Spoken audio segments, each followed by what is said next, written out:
सलामुअलैकुम। Exercise physiology का एक बहुत इंपॉर्टेंट टॉपिक था मेल एंड फीमेल एथलीट की, जो एक्सरसाइज फिजियोलॉजी के अंदर जो पल्मोनरी, कार्डियोवैस्कुलर और मस्कुलैरिटी के जो डिफरेंसेस हैं उसके बारे में। वो लोग जो स्पोर्ट्स फिजियोलॉजी की तरफ जाना चाहते हैं उनके लिए थोड़ा सा इंपॉर्टेंट टॉपिक है। अदरवाइज़ ये इतना नहीं आता, ना वाइवा में आता है ना ऑस्पी में आता है, तो थोड़े बहुत डिफरेंसेस आ जाते हैं। वो 2-3 जो है वो हमें पता भी हैं।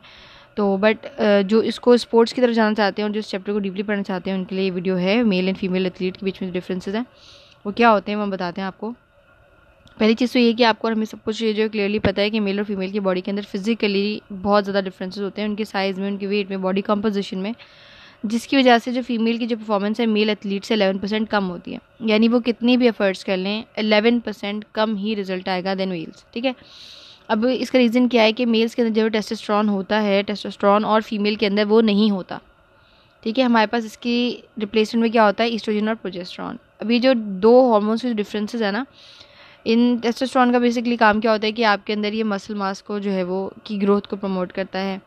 ठीक है, फटीग को कम करता है और आपके अंदर एनर्जी प्रोडक्शन जो वो ज़्यादा करता है। ये इसके 3 बेसिक काम है और ये मेल में पाया जाता है। ठीक है, ये आपकी फैट के डिपोजिशन को कम करने का काम भी करता है। जबकि फीमेल्स में क्या होता है कि हमारे पास स्पेसिफिक एरियाज़ पे, हिप्स पर और जो चेस्ट है वहाँ पर, ब्रेस्ट पर जो है वो फैट की डिपोजिशन होती है। तो फीमेल्स के अंदर 22% बॉडी फैट होता है और मेल्स के अंदर अराउंड 15% होता है। तो ये जो बॉडी फैट का जो डिफरेंस है ये भी बहुत बेटर करता है हमारी परफॉर्मेंस में। अब जनरली बात की जाए तो हमारे पास फीमेल्स के अंदर जैसे मसल स्ट्रेंथ है, पल्मोनरी वेंटिलेशन की स्ट्रेंथ है, ये फीमेल के अंदर जो है मेल से 2 to 3 टाइम्स जो है वो कम होती है। यानी कि मैंने आपको बताया ना कि 11% जो है वो कम होती है। This is the reason why कि हमारे पास जो एथलीट, फीमेल एथलीट है ना, उनके ट्रेनर भी बहुत स्पेशलाइज्ड जो वो ट्रेनर्स होते हैं। मेल के लिए इन जनरल सब एक जैसे ट्रेनिंग कर रहे होते हैं, लेकिन फीमेल्स को बड़ा सोच समझ के जो है ट्रीट करना पड़ता है। अगर आपने देखा होगा जो फीमेल एथलीट्स होती हैं उनका जो चेस्ट वाला पोर्शन होता है वो कितना भरा भरा सा, अजीब सा, दबा हुआ सा होता है, वो उसमें से फीमेल्स वाली वाइब नहीं आ रही होती ना, अट्रैक्शन ख़त्म हो जाती है। उनकी जो हड्डियाँ होती हैं वो बड़ी ठोस सी महसूस हो रही होती हैं, क्योंकि वो ट्रेनिंग कर करके उनकी बॉडी के अंदर। अभी हम जो हार्मोन्स है ना, इनके जो असरात होते हैं ना वो भी पढ़ेंगे, इनके साइड इफेक्ट्स भी पढ़ेंगे, इनके इफेक्ट्स भी पढ़ेंगे, तो आपको ये चीज़ समझ में आ जाएंगी। अब यहाँ पे ये कह रहे हैं कि जब हम मेल और फीमेल के एथलीट की जो परफॉर्मेंस है उनको कंपेयर करते हैं तो फीमेल्स के अंदर जो है 11% लेस रिजल्ट्स आते हैं देन मेल, जो मैंने पहले बात की। अब यहाँ पे क्या ये डिफरेंस किस वजह से होता है, ये एनाबॉलिक स्टेरॉइड की वजह से होता है, जिसको हम कहते हैं टेस्टोस्टेरोन, और जो कि मेल के अंदर जो मौजूद टेस्टोस्टेरोन के अंदर प्रेजेंट होते हैं। जबकि फीमेल के अंदर मेल का जो पार्ट है टेस्टिस, इसकी जगह पर ओवरीज होती हैं जहाँ से ईस्ट्रोजन और प्रोजेस्टेरोन सीक्रेट हो रहा होता है।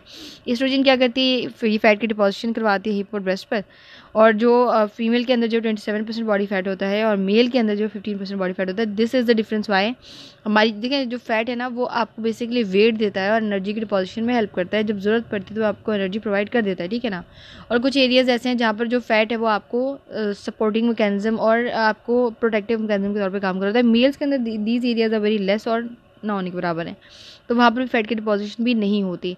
अब जब फैट ज़्यादा है तो उसका वेट भी ज़्यादा है, उसका वेट ज़्यादा है तो बॉडी के अंदर एनाबॉलिक कैटाबॉलिक एक्टिविटीज़ के भी डिफ्रेंसिएशन आ जाती हैं।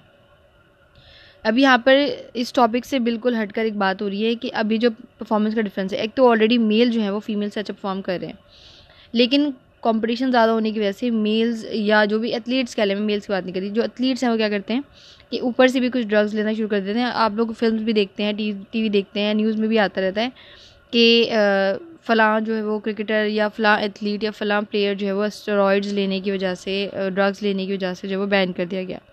तो यहाँ पर ये वाली बात हो रही है कि जो एथलीट्स हैं वो जब हम उनका जब टेस्ट लेते हैं, जब उनका क्या कहना चाहिए कि जब वो स्पोर्ट्स के लिए, जब वो प्ले करने के लिए जाते हैं, उससे पहले उनके सर्टेन टेस्ट होते हैं, जो उनका यूरिन टेस्ट होता है बेसिकली, जिसके अंदर हमें पता चलता है कि इन्होंने स्टेरॉइड्स तो इस्तेमाल नहीं किया। स्टेरॉइड्स इस्तेमाल करने से बेसिकली होता क्या है, आपकी जो एनर्जी का लेवल है वो बूस्टअप हो जाता है। एक बंदा जो है वो 40 मिनट में थक गया, आप जो है वो 50-60 मिनट तक जो है वो उसी एनर्जी से काम किए जा रहे हैं, आपकी स्पीड बढ़ गई, आपका कंसंट्रेशन बढ़ गया, but for a minimal time period, एक स्पेसिफिक टाइम पीरियड के लिए बढ़ता है और उसके कोई ऐसे सच फ़ायदे नहीं होते। बाद में अगर आपकी बॉडी ने, अगर आपकी डिमांड जो आपकी बॉडी की है और जो सप्लाई है बॉडी की, अगर आपने सप्लाई से ज़्यादा काम कर लिया तो ऑब्वियसली बाद में फिर आपकी बॉडी को उसके जो वर्स्ट इफेक्ट्स हैं वो आपको फेस करने पड़ेंगे। अब यहाँ पे लिखा हुआ है कि अगर आपका जो ये बात बहुत पब्लिकली बता दी गई कि अगर कोई भी एथलीट जो है वो इस किस्म का कोई सब्सटेंस ड्रग अब्यूज़ करता है या इस्तेमाल करता है तो फिर जो है उसको आउटलॉ कर दिया जाता है, उसको निकाल दिया जाता है। अच्छा, वो कौन से ग्रुप ऑफ ड्रग्स हैं जिनको यूज़ करने से ऐसा होता है? वो है एनाबलिक एंड्रोजेनिक स्टेरॉइड्स। एनाबलिक जो है वो बिल्डिंग ऑफ टिश्यूज़ करते हैं और एंड्रोजेनिक जो है मील प्रोड्यूसिंग है। ठीक है, 1950 से वो एजेंट जो टेस्टोस्टेरोन से क्लोजली रिलेटेड हैं उनके बारे में जो है उनको जो है वो इस्तेमाल किया जा रहा है। वो एजेंट्स की बात क्या हो रही है, मतलब डायरेक्टली वो आपको ये नहीं कहते कि ये हार्मोन है इसको लगा लें आप ये हो जाएंगे। इसके कुछ टाइप्स उन्होंने बना रखे हैं, कुछ डिफरेंट नामों से ये बिकते हैं और ये एजेंट्स जो है इस्तेमाल होते हैं और प्रमोट भी होते हैं। अब ऐसे नहीं है कि सारे नुकसान दें। अगर एथलीट यूज़ कर रहा है वो ऑलरेडी इतना ट्रेंड है वो यूज़ कर रहा है उसके लिए नुकसानदेह है, लेकिन बहुत सी बीमारियाँ भी ऐसी हैं जो इन हार्मोन से जो है ट्रीट की जा सकती हैं। लेकिन मैं आपको बता दूँ कि मोस्टली ये वाले हार्मोन्स हम घोड़ों को लगाते हैं और जानवरों को लगाते हैं उनका मसल मास बढ़ाने के लिए, उनका वज़न बढ़ाने के लिए और उनकी जो है वो उनसे, क्योंकि हमने भाई काम लेना होता है, जैसे हल चलवा रहे हैं या घोड़े के साथ राइडिंग कर रहे हैं तो उनकी एनर्जी बढ़ाने के लिए हमने उनको दे रहे होते हैं, तो ये इंसानों के लिए बेसिकली नहीं होते। तो ये डिफरेंट नामों से जो हमारे पास हमारी सोसाइटी में ये बिक्रे होते हैं और इसका जो यूज़ है ना वो बहुत ज़्यादा बढ़ चुका है हमारे माशरे में, वो भी वीडियोस देख कर, क्योंकि अभी हर कोई जो है ना वो चाह रहा है कि हमारी हल्क जैसी बॉडी हो जाए, जबकि हल्क जो है वो कोई नॉर्मल इंसान नहीं था। ठीक है, it was a imagined character. ठीक है, अब दूसरी बात क्या हो रही है कि जो बैंड एजेंट्स हैं इन जिनको एथलीट्स इधर उधर कहीं ना कहीं से हासिल करके जो है वो इस्तेमाल कर लेते हैं, तो वो कौन से स्पेसिफिक एरियाज़ हैं जहाँ पर इस्तेमाल होते हैं? Weight lifting, sprinting, football, ETC में मसल मास और मसल स्ट्रेंथ को बढ़ाने के लिए ये जो है इस्तेमाल किया जाता है। अमेरिका के अंदर तकरीबन 1 बिलियन स्टेरॉइड अब्यूज़र्स जो है पाए जाते हैं, क्योंकि वहाँ पर जो है वो जिम और बॉडी बिल्डिंग का रुझान जो है बहुत ज़्यादा है। हमारे यहाँ तो इक्का दुक्का कहीं पे कोई जिम खुला हुआ होगा ना, पूरे पाकिस्तान के अंदर तकरीबन 3-4 हज़ार जिम होंगे, है ना, एस्टिमेट ही होगा। लेकिन वहाँ पे हर जगह हर गली कूचे में जिम खुला हुआ, नहीं तो अपने गैराज के अंदर वो ऐसे सिस्टम्स बना के रखते हैं, वहाँ पे एक्सरसाइजेस करते हैं और अपनी बॉडी को बड़ा भारी करने के लिए वो स्टेरॉइड जो वो यूज़ करते हैं। तो 1 बिलियन से ज़्यादा वहाँ पर जो है स्टेरॉइड अब्यूज़र्स मौजूद हैं। स्टेरॉइड अब्यूज़र्स या एनाबॉलिक स्टेरॉइड्स हैं वो बिल्कुल मेल सेक्स हार्मोन टेस्टोस्टेरोन के जैसे ही आइडेंटिकल होते हैं। इसके जो साइड इफेक्ट्स होते हैं जब आप सुनेंगे ना तो आपकी आंखें खुल जाएंगी, और जब आपको मैं बताऊंगी तो आप अपनी इर्द गिर्द देखेंगे तो आपको समझ में आएगा कि हाँ यार ये बात तो है। ये क्या करते हैं, आपकी बोन मैच्योरेशन बढ़ा देते हैं, यानी आपका जो बोन है उसके अंदर हमने वो कुछ बोन पड़े थे, हमारे पास ओस्टियोसाइट्स भी होते हैं और कुछ स्पॉन्जी बोन्स भी होते हैं। स्पॉन्जी बोन्स जो आपस में डिपॉजिट होकर ठीक हो जाते हैं और मेच्योर बोन बन जाते हैं और आपकी हड्डी जो है मजबूत हो जाती है। तो ये उस काम को वक्त से पहले कर देते हैं, आपकी बोन की मैच्योरेशन करवाते हैं, मसल का मास बढ़ा देते हैं और आपकी एरोबिक एक्टिविटी को बढ़ा देते हैं। आपकी जो एक्सॉस्टिव जो ट्रेनिंग होती है, ट्रेनिंग बाउट्स होती है, उसका जो टाइम पीरियड होता है उसको बढ़ा देते हैं। यानी मैं ट्रेनिंग फॉर एग्जांपल मैं जिम करती हूँ रोज़ाना 3 से 6 ये मेरी टाइमिंग है स्पेशली, और इसमें मैं कर लेती हूँ, मैं इसमें सेटिस्फाइड हूँ कि हाँ बस इतना एक्सरसाइज करना इंपॉर्टेंट है और इतना ही सही है। अगर मैं चाहती हूँ कि मैं अब नॉर्मल अपनी एक्सरसाइज रूटीन से हट के मुझे एथलीट बनना है और मैं चाह रही हूँ कि मेरी बॉडी भी इनकी जैसी हो जाए या समथिंग, और पर मेरे अंदर मुझे इतनी एनर्जी है नहीं, क्योंकि मैं तो थक जाती हूँ ना 2 से 3 घंटे में जो मैं एक्सरसाइज करती हूँ उसमें मैं थोड़ा रेस्ट ले रही होती हूँ। तो मैं क्या करूँगी कि उनके साथ रहते रहते स्लोली इधर उधर से कहीं से कॉन्टैक्ट करूँगी और फिर ड्रग्स लेकर जो है अपनी बॉडी को उस तरह करने के लिए अपनी बेसिकली पावर बढ़ा लूँगी। फिर अब मैं 8-8, 9-9 घंटे पे एक्सरसाइज करूँगी, जिम में पड़ी रहूँगी, तो मुझे कोई ऐसे बॉडी पे दिखने में उस वक्त टाइमली तो फ़र्क नहीं पड़ेगा और मेरा जिस तरह मैं चाह रही हूँ बॉडी पे हो जाएगी, लेकिन आफ्टर सर्टेन टाइम पीरियड मुझे तकलीफ़ होगी। तो जब हम रिज़ल्ट जल्दी चाह रहे होते हैं और नॉर्मल से अच्छे चाह रहे होते हैं कि भाई आपकी बॉडी है, हर एक बॉडी का अपना एक लिमिट होती है, वो उससे ज़्यादा काम नहीं कर सकती, और जब हम उसको उससे ज़्यादा पुश करने की कोशिश करते हैं तो हम लाजमी उल्टी चीज़ों की तरफ जाते हैं। तो फिर ये ड्रग्स जो हैं वो लोग फिर यूज़ करते हैं, जो इनके ट्रेनर्स होते हैं वो जिनको हारना पसंद नहीं होता, ईगोस्टिक, वो उनको ये रिकमेंड कर देते हैं भाई ये यूज़ कर लो, मैं तुम्हें हारता नहीं दे सकता, एक्सेट्रा एक्सेट्रा, और बाद में जब वो पकड़े जाते हैं फिर उन्हें छोड़ देते हैं। ये क्या करते हैं, ये आपके टाइम पीरियड बढ़ा देते हैं, आप रनिंग में जो है एंड तक उसी पोटेंशियल से। अब ऐसा तो नहीं हो सकता ना कि जब भी आपने भागना स्टार्ट किया है उस टाइम पे जो आपकी एनर्जी और जब आपने भागना ख़त्म किया उस टाइम पे जो आपकी एनर्जी वो बराबर हो। भागते भागते इन दी एंड आपकी एनर्जी ख़त्म हो चुकी होती है और बस आप अपनी मोटिवेशन जो आपके दिमाग में होती है उसके थ्रू भाग रहे होते हैं। लेकिन ड्रग्स लेने के बाद आपकी बॉडी पे जो एनर्जी का जो पीक लेवल है वो बढ़ जाता है, यानी जब आपकी एनर्जी पीक पे पहुंच जाती है उसके बाद उसको नीचे आना होता है, प्लेट्यू बनता है। वो जो प्लेट्यू का टाइम पीरियड है वो बढ़ा देती है। बेसिकली इसका काम ये है, मैंने आपको पूरा सिनेरियो समझाया भी इसी चक्कर में। It is assumed that use of steroid by football and basketball players are very high सबसे ज़्यादा फुटबॉल और बास्केट प्लेयर के जो प्लेयर्स हैं और जो एथलीट्स जो रनिंग करते हैं ना, जो रेस में भागते हैं, वो ये तीसरा नाम इसको ऐड कर लीजिएगा अपने पास जब अगर आप नोट्स बना रहे तो वो बहुत ज़्यादा यूज़ करते हैं क्योंकि इसमें भागने का काम है और आपकी एनर्जी सबसे ज़्यादा इसमें ही यूज़ होती है। अब unfortunately these drugs can not be detected very easily because nowadays engineered synthetic steroids are available that cannot be detected by routine urine test examination। पहले क्या होता था कि आपका जो एक 6.4 और अगर 6.1 इस तरह से कुछ नंबर है आपके यूरिन के अंदर, जब आप एक्स्ट्रा बाहर से इस किस्म के स्टेरॉइड्स लेते तो आपके यूरिन के टेस्ट के अंदर आराम से पता चल जाता है भाई इसने जो है वो स्टेरॉइड्स लिए, उसको निकाल दिया जाता। लेकिन अब इस तरीके के सिंथेटिक जो है वो इंजीनियर्ड स्टेरॉइड्स आ गए हैं जो आपको यूरिन की एग्जामिनेशन में पता नहीं चलते, तो उसके लिए हमें फिर मज़ीद हैवी और अच्छे खासे महंगे टेस्ट जो है वो कराने पड़ते हैं और हर क्रिकेट टीम और हर प्लेयर टीम जो है ये अफोर्ड भी नहीं कर सकती। ठीक है, तो ये भी थोड़े से हमारे पास अनफॉर्चुनेटली चीज़ें आ गई हैं माशरे में। Effects of steroids on performance, increase in body mass and fat free mass. आपकी हम 6 पैक एब्स किसको बोलते हैं और फिट बॉडी किसको बोलते हैं, हालांकि वो फिट नहीं है, इट्स अनफिट। आपकी बॉडी के अंदर मेल के अंदर 15% फैट होना तो बहुत ही ज़रूरी है, बहुत ही ज़रूरी है। लेकिन हम स्टेरॉइड्स लेके क्या करते हैं, आपकी बॉडी फैट फ्री मास बनाती है। देखा आपने ये लिखा है। अब अगर फीमेल्स के अंदर टेस्टोस्टेरोन आ ही नहीं रहा तो फैट फ्री मास होने की तो बात है ही नहीं ना, उसको उसी वेट और फैट के साथ जो परफॉर्म करना पड़ेगा। स्टेरॉइड्स क्या करते हैं कि फ़ैट फ्री मास बना देते हैं, यानी आपकी बॉडी के अंदर कोई बैकअप नहीं बचता कि अगर आप थक जाते हैं तो आपकी बॉडी फ़ैट को पिघला के उससे एनर्जी, आप समझ रहे हैं मैं इस तरह से जो मैं अल्फाज इस्तेमाल कर रही हूँ, आपको समझ में आ रहा होगा मैं क्या कहना चाह रही हूँ। जो फ़ैट है उसको आप यूज़ करके आपकी बॉडी जो है वो आपको बचा ले। जब आपकी बॉडी में सिर्फ बिल्कुल क्लियर मास मसल पड़े हुए होंगे तो जब आपकी बॉडी शॉक में आएगी तो वो फिर वहाँ से सीधा डेथ ही है और कोई रास्ता फिर आपके पास नहीं बचता या बड़ा कोई ट्रॉमा हो जाएगा। आपकी बॉडी के अंदर आपका जो फैट फ्री मास है वो बढ़ता है, लेग की स्ट्रेंथ बढ़ती है रनिंग के लिए जो बहुत इंपॉर्टेंट है, और जो आपके अंदर बॉडी के अंदर जो टाइप 1 और टाइप 2 फाइबर्स हैं जो हमने पिछले चैप्टर्स में मैंने बड़ी डिटेल से बताया टाइप 1 और टाइप 2 फाइबर्स कौन से होते हैं, उसके अंदर जो उसका मसल स्ट्रेंथ है वो बढ़ जाता है। जिस तरह आप डोज बढ़ाते जाते हैं इस तरीके से आपकी परफॉर्मेंस भी बढ़ती जाती है और आपके जो मसल्स हैं सिंथेटिकली बनते भी जाते हैं। आपने देखा होगा बहुत से लोग अभी एक रिसेंटली जो भी वायरल हम देख रहे हैं फेसबुक के ऊपर, एक बंदे ने अपने बाइसेप का साइज़ इतना बड़ा कर लिया है अराउंड 36 इंच का कि अब उधर जो है वो कैंसर बनना शुरू हो गया है ना। तो ये क्या करते हैं कि आपके मसल मास को भी की प्रोडक्शन को भी प्रमोट करते हैं। अभी ये एंड्रो क्या होता है, ये है fuel for power hitter. Androstenedione या एंड्रो ये है प्रो हार्मोन प्रिकर्सर है फॉर टेस्टोस्टेरोन। प्रिकर्सर क्या होता है, in the last videos we have studied. DHEA और एंडोस्टेरोन ये दोनों जो है वो प्रिकर्सर हैं और आपकी जो प्रोडक्शन है टेस्टोस्टेरोन को उसको बढ़ा देते हैं। मैं आपको आगे नुकसान बताऊं, उसके अलावा एक नुकसान ऐसा भी मैं आपको भी शेयर करूंगी कि आप समझ जाएंगे कि ये क्यों यूज़ नहीं करना चाहिए। Basically use is prohibited and athlete who use them have a risk of being banned from their sports.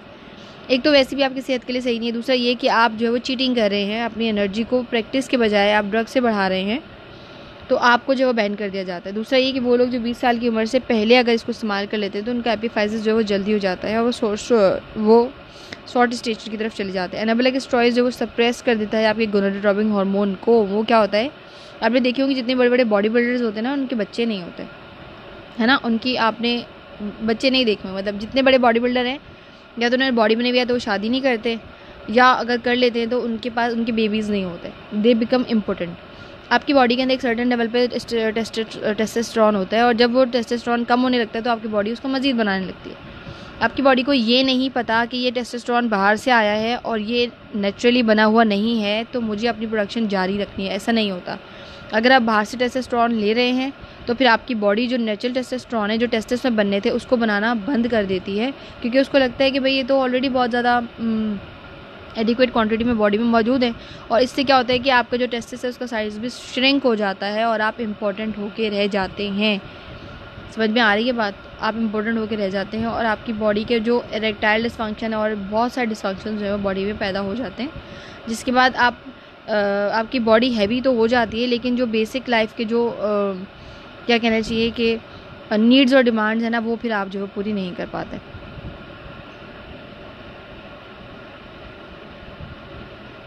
ठीक है। That control development of function and gonad testosterone ovary, जो मैंने बात अभी की वही वाली बात हो रही है कि अगर आप इसको इस्तेमाल कर लेते हो आपके अंदर इंपॉर्टेंसी आ जाती है। And that's it. और भी अपने इर्द गिर्द जितने बॉडी बिल्डर्स और जिम ट्रेनर्स हैं या एथलीट्स हैं उनको आप देखेंगे तो आपको ये बात समझ में आ जाएगी। The decrease gonadotropin hormone in male result in, अगर डिक्रीज हो जाए तो क्या होता है कि टेस्टिकुलर एट्रोफी, मैंने आपको कहा था कि टेस्ट जो उनका साइज श्रिंक हो जाता है। Decrease secretion of testosterone secrete नहीं होगा तो स्पर्म काउंट में फ़र्क आएगा और इंपॉर्टेंसी हो जाएगी। वो चीज़ यहाँ पे बहुत शॉर्ट में लिखी हुई है, लेकिन ये बहुत बड़ा सिनेरियो है, बहुत बड़ा सिनेरियो है। आगे पूरी लाइफ तबाह हो जाती है और हमने बहुत सारे एथलीट्स को इसी रीज़न के सुसाइड करते हुए देखा है। ठीक है। डिक्रीज टेस्टोस्टेरोन अगर डिक्रीज़ हो गया तो क्या होगा बॉडी के अंदर, आपका जो ब्रेस्ट है वो उसका साइज़ बड़ा हो जाएगा, आपका प्रोस्टेट का साइज़ बड़ा हो जाएगा, लिवर एबनॉर्मलिटीज़ हो जाएंगे, एक्सेट्रा एक्सेट्रा। अगली चीज़, अगर फीमेल ये इस्तेमाल करना शुरू कर दें, आप फीमेल हो गए अगर मेल को हार्मोन लगाएंगी तो वो सारी चीज़ें जो भी हम देखते हैं कि मेल जो अभी सेक्स चेंज सर्जरीज जो हो रही हैं उसमें वो क्या करते हैं कि जो सारे ऑर्गन्स होते हैं उसको काट देते हैं और सीधा में उनको काट देते हैं उनको, और उसके बाद उसको जो टेस्टोस्टेरोन के इंजेक्शन देना शुरू कर देते हैं ताकि ये जो हार्मोन है वो अपना काम शुरू करे। हार्मोन्स का बेसिकली काम क्या होता है कि वो ऑर्गन्स को बनाता है। ठीक है, हार्मोन ज़्यादा है तो ऑर्गन बनेगा, हार्मोन कम है तो ऑर्गन के जो साइज़ है वो कम हो जाएगा।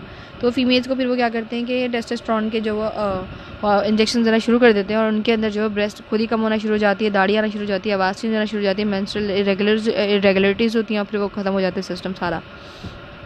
तो अगर वहीं पे अगर फीमेल एथलीट्स ये सेक्स चेंज करने के लिए ना भी सही, सिर्फ अपनी क्या कहना चाहिए स्ट्रेंथ को बढ़ाने के लिए, अपनी परफॉर्मेंस को बढ़ाने के लिए अगर ये हार्मोन यूज़ कर लेते तब भी यही सब होता है। इनकी आवाज़ गहरी मोटी हो जाती है, चेहरे पर दाढ़ी आना शुरू हो जाती है, मेंस्ट्रुअल इरेगुलरिटीज़ हो जाती हैं, बॉडी के अंदर मर्दानापन, जैसे मैंने बात की ना कि हमने एथलीट्स को देखा है फीमेल एथलीट्स, उनकी बॉडी अजीब सी होती है, अजीब सी भरी भरी सी, चेस्ट ख़त्म हुई हुई होती है ऑलमोस्ट, बस नाम के लिए होती है, आवाज़ भी भारी होती है, जो जॉ लाइन होती है वो भी बड़ी सख्त हुई हुई होती है। उनको देख के आप लड़की नहीं कह सकते, नाजुक सी ना, वो नहीं कह सकते आप। बॉडी में इतने चेंजेस आ जाते हैं। ये चेंजेस रिवर्ट भी हो सकते हैं, नॉर्मल वैल्यू की तरफ भी जा सकते हैं और ये बहुत ज़्यादा नुकसान भी दे सकते हैं। फीमेल्स के अंदर ये रिवर्ट हो जाते हैं ना, क्योंकि फीमेल्स के अंदर एक बहुत प्रेशर के साथ एक दो जो हार्मोन्स हैं वो काम कर रहे होते हैं। टेस्टोस्टेरोन हम बाहर से ले रहे हैं, जब हम बाहर से नहीं लेंगे तो हमारा सब कुछ नॉर्मल हो जाएगा कुछ अर्से बाद, लेकिन मेल्स के अंदर टेस्टोस्टेरोन बन रहा है और हमने बाहर से लेके जो नेचुरल प्रोडक्शन है उसको ख़त्म कर दिया, तो हम भले फिर बाहर से लेना बंद कर दें, एक दफ़ा अगर एट्रोफी हो गई आपके टेस्टोस के साइज़ में तो फिर आप उसको रिकवर नहीं कर सकते। दूसरी चीज़, कार्डियोवैस्कुलर रिस्क में क्या होता है, हाइपरट्रॉफी हो जाती है, कार्डियोमायोपैथी हो जाती है, मायोकार्डियल इन्फेक्शन हो सकता है, थ्रोम्बोसिस, एरिथमिया, हाइपरटेंशन हो जाती है, हाई डेंसिटी लिपिड प्रोटीन कम हो जाता है, लो डेंसिटी लिपिड प्रोटीन बढ़ जाता है, पर्सनैलिटी चेंजेस आते हैं, गुस्सा आने लग जाता है, बिल्कुल जैसा जानवरों वाला बिहेवियर नहीं होता, गुस्सा आ जाना, चीज़ें तोड़ तोड़ के फेंकना, मुंह नोचना। आपने देखा होगा जब आप बॉक्सर्स को देखते हैं तो वो कुछ बॉक्सर्स रिंग में जाने से पहले उछल रहे होते हैं ना, थप्पड़ मार रहे होते हैं, बुली कर रहे होते हैं, तो ये सारे ड्रग्स अब्यूज़ के थोड़े से जो है सिम्टम्स हैं।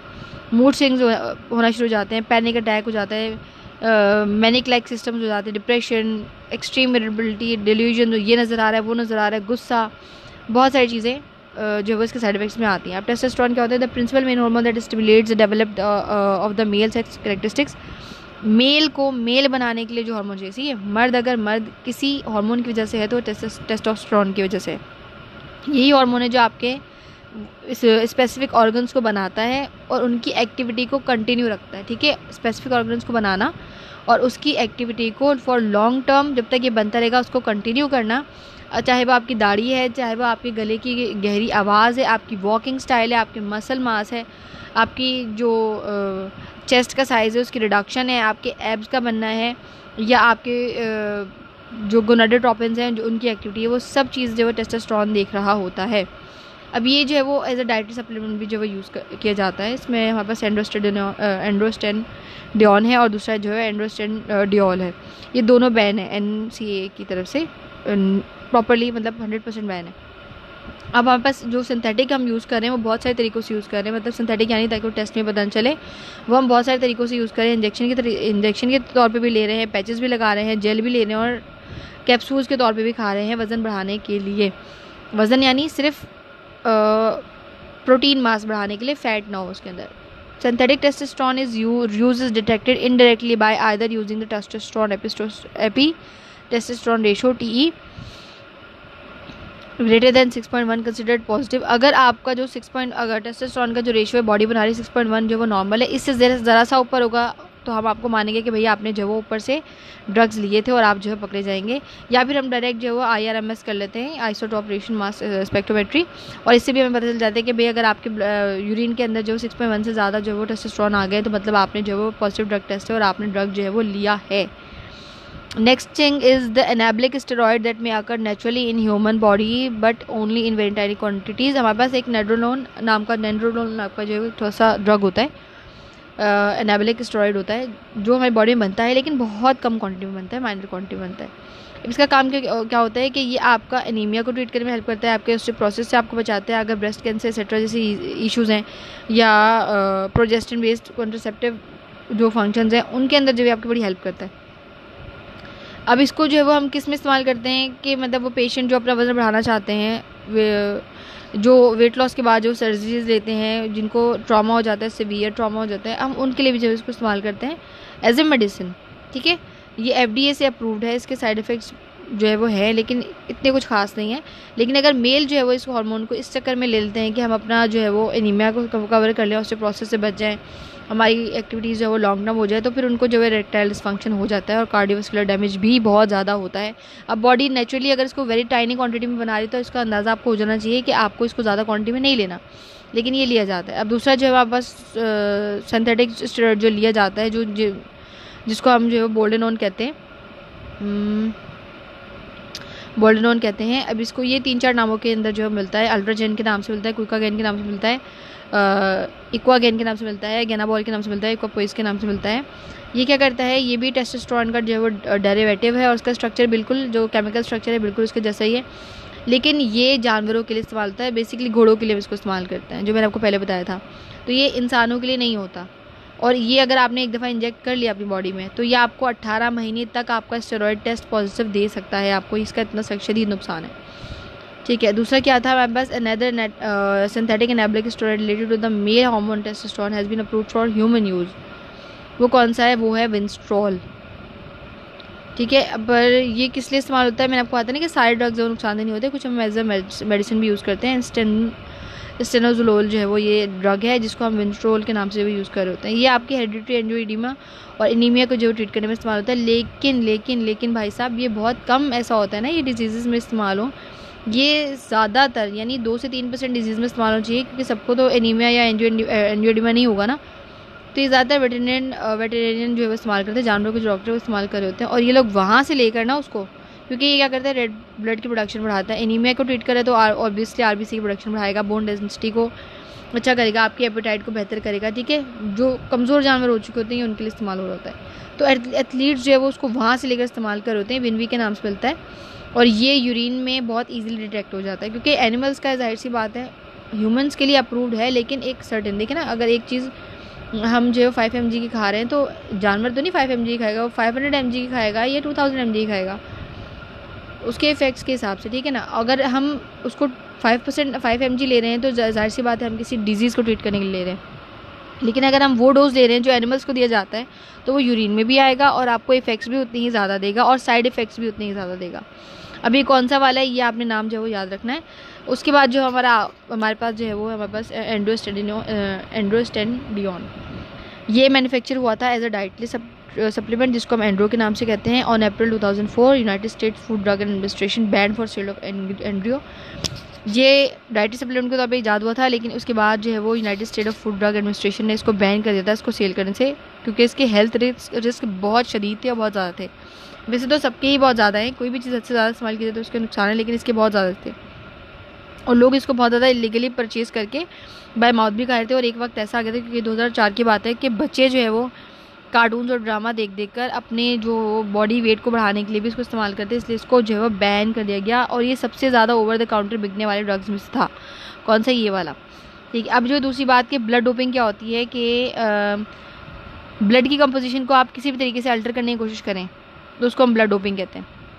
एथलीट्स क्या करते हैं कि अपनी बॉडी का जो ब्लड है उसको पहले निकाल कर जो है स्टोर कर देते हैं, और जैसे ही जब वो जाने लगते हैं अपने परफॉर्मेंस के लिए, उससे 1-1.5 घंटा पहले वो उस ब्लड को वापस से अपनी बॉडी में डलवा लेते हैं। इससे क्या होता है कि आपकी बॉडी के अंदर जो वो आपने अभी नया बॉडी के अंदर ब्लड ट्रांसफ्यूज़ करवाया तो आपकी बॉडी के अंदर आरबीसी का लेवल जो है वो ज़्यादा होता है, और जिसके अंदर आपका जो ब्लड आरबीसी ज़्यादा होगी तो जाहिर सी बात है कि आपकी बॉडी जो है वो ज़्यादा ऑक्सीजन लेकर उसको यूटिलाइज़ कर सकेगी। जितना ज़्यादा आरबीसी उतना ज़्यादा ऑक्सीजन यूटिलाइजेशन होगी और परफॉर्मेंस में आपको बेहतरी मिलेगी। ये इस तरीके के जो है वो काम भी हमारे पास कर रहे होते हैं। तो किसी भी तरीके के आपका अगर ब्लड कॉम्पोजिशन के अगर आप चेंजेस करते हो तो हम उसको कहते हैं कि ये ब्लड डोपिंग है। इससे क्या होता है, टोटल वॉल्यूम ऑफ आरबीसी जो बढ़ जाते हैं। Blood doping also include the use of erythropoietin propose ergogenic drugs. ठीक है, RBC is very more of oxygen to the exercising muscle. जो मैंने बात की कि जब आप इस पिक्चर में आपको क्लियर समझ में आएगा कि जब आपकी बॉडी के अंदर आरबीसी ज़्यादा होते हैं तो फिर आपकी बॉडी के अंदर जो क्या कहना चाहिए कि जो ऑक्सीजन का अमाउंट है वो भी ज़्यादा घूम रहा होता है ना, और वो आप फिर ज़्यादा आपकी बॉडी के अंदर ज़्यादा ऑक्सीजन आ रही है तो ज़्यादा एनर्जी आ रही है और ज़्यादा लंबे अरसे तक काम कर सकते हैं। अब यहाँ पे इस पिक्चर के ज़रिए समझाया जा रहा है दोनों में नॉर्मल और डोप्ड ब्लड में क्या फ़र्क है। कि जो नॉर्मल ब्लड में इसमें लिखा हुआ है the blood of a typical adult male is made up of 40 to 50% red blood cells which carry oxygen to tissues. ठीक है, जो 40 to 50% जो आरबीसी होते हैं आपके नॉर्मल ब्लड में, जो आपके ऑक्सीजन को टिश्यूज़ तक लेके जा रहे होते हैं ताकि आप परफॉर्म कर सकें। Typical levels of females is 35 to 45%, 5% का डिफरेंस है मेल और फीमेल। जबकि डोप्ड ब्लड में क्या होता है कि जो डोनर ने अपना ब्लड जो प्रीवियसली रिमूव किया या एथ्रोपोएटिन रिमूव किया और फिर जब दोबारा डलवाया है उसमें कुछ चेंजेस करके अपनी बॉडी के अंदर, तो उसके अंदर जो आपकी आरबीसीज़ की क्वांटिटीज़ है वो बढ़ गई, यानी 40-50% से ज़्यादा हो गई है, 60 to 70% हो गई। तो आपकी बॉडी के जो टिश्यूज़ हैं उनके अंदर जो एनर्जी जा रही है वो ज़्यादा लंबे टाइम तक जा रही है और आपका जो मसल है वो लॉन्गर और हार्डर तक जो है वो काम कर पा रहा है। ये होती है ब्लड डोपिंग और it's a kind of cheating also, और ये भी अलाउड नहीं है। तो ये थे थोड़े से डिफरेंसेस मेल और फीमेल एथलीट्स के अंदर फिज़िकल डिफरेंसेस की जो बात हो रही थी। और इसमें जो ज़्यादा साइड इफ़ेक्ट वाली चीज़ें हैं वो मेल की तरफ ही जाती है क्योंकि वो टेस्टोस्टेरोन लेते हैं। अगर फीमेल्स ले भी लेती हैं तो ऐसे जिनको नुकसान नहीं होता है। इसकी समरी बस यही थी, 3-4 ये जो हार्मोन्स हैं इनको आपने याद कर लेना है। और ये जो था आपका चैप्टर, उम्मीद है आपको समझ में आया होगा। कोई गलती हो गई हो तो माजरत। और अगर कोई मज़ीद टॉपिक है जो आप चाहते हैं कि जिसकी प्रेजेंटेशन आपको डिटेल के साथ मिल जाए तो काइंडली आप मुझे वो ईमेल कर दीजिएगा। दुआ में याद रखिएगा, अपना ख्याल रखिएगा। अल्लाह हाफ़िज़। Take care, stay blessed.